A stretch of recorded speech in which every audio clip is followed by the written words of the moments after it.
여러분 안녕하십니까? 계속해서 대구 경북 소식 전해드리겠습니다.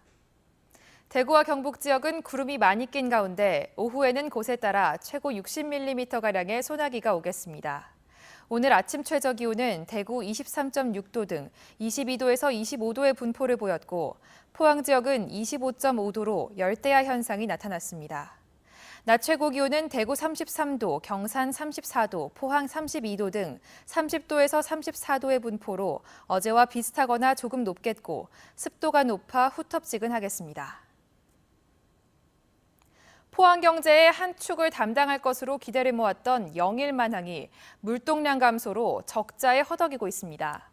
이런 영일만항의 물류센터 준공을 시작으로 냉동창고와 철도, 국제여객선 터미널 등 시설을 갖춰 활로를 찾고 있습니다. 김기영 기자가 취재했습니다. 포항 영일만항 배후단지에 첫 민간 물류센터가 준공됐습니다. 영일만항 배후단지 1단계 사업으로 조성된 부지에 25억 원을 투자한 엘리온 종합물류는 50여 명의 일자리 창출과 연간 2만 TEU 이상의 물동량을 유치할 계획입니다.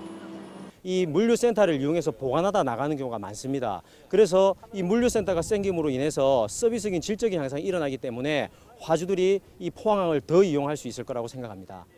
물류센터 준공이 더욱 반가운 건 영일만항의 경쟁력이 한층 더 세졌기 때문입니다. 2014년 14만 TEU에서 2015년 쌍용 자동차 러시아 수출 중단으로 9만 1,200 TEU로 급감했고 지난해는 9만 200 TEU로 더 줄었습니다. 철강 경기 침체와 북방 교역 어려움으로 물동량 감소세도 문제지만 품목도 자동차가 40%, 철강제 30% 등으로 단순합니다. 하지만 이번 물류센터 준공을 시작으로 올해 안에 또 다른 물류센터와 냉동창고가 준공되면 농수산물 수출이 가능해지고 철도와 국제여객부두가 갖춰지면 명실상부한 다기능 항만이 됩니다. 남북관계 개선, 또 북방 물류 증가 이 부분에 관련해서 우리 영일만항이 가장 경쟁력 있고 기대할 수 있는 게다가 정부도 철도와 국제여객 터미널이 제때 완공되도록 지원을 약속해 영일만항 활성화에 힘을 보탰습니다. 국토부 일이긴 합니다만 저희들도 계속 예정대로 좀 조속 완공될 수 있도록 그렇게 계속 협의를 하고 요청을 하겠습니다. 2009년 개항해 자본 잠식 위기에 놓인 영일만항, 환동해안 중심 항만으로 육성하겠다는 당초 계획을 어떻게 실현할지 기대가 큽니다. MBC 뉴스 김기영입니다. 올해 상반기 대구 경북 지역 상장법인의 매출과 수익이 모두 증가했습니다. 한국거래소 대구사무소가 올 상반기 지역 상장법인 93곳의 영업 실적을 분석한 결과 매출액은 36조 2,600여억 원, 순이익은 2조 4,700여억 원으로 지난해 같은 기간보다 각각 12.5%, 40.9% 늘었습니다. 이 같은 실적은 철강과 기계, 특히 반도체 수출 호조에 따른 IT 부품 업종의 호황 때문으로 분석됐습니다.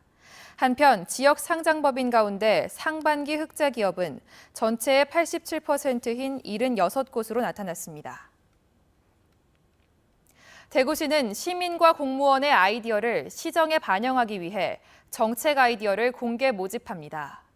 이번 정책 제안 공모의 주제는 대구 폭염에 대한 대책 방안, 대구시 공공디자인 개선 방안, 마을 공동체 만들기 사업 등 총 3개 분야로 대한민국 국민이면 누구나 아이디어를 제출할 수 있습니다.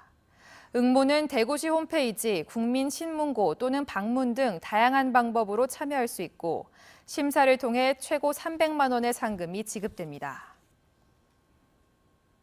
대구시와 대구에너지시민연대는 오늘 오후 7시 수성못 상화공원에서 제14회 에너지의 날 행사를 개최합니다. 평화로 만드는 반짝이는 밤하늘이라는 주제로 열리는 오늘 행사에서는 솔라 캠핑카와 친환경 수세미 만들기 등 다양한 체험 부스가 운영됩니다. 또 8시 10분 청사 초롱 퍼레이드를 할 때는 수성못 일대의 불빛이 꺼진 가운데 별빛에 의존해 행사를 진행합니다. 오후 9시부터 5분간은 전국에서 동시에 소등 행사가 열릴 예정입니다.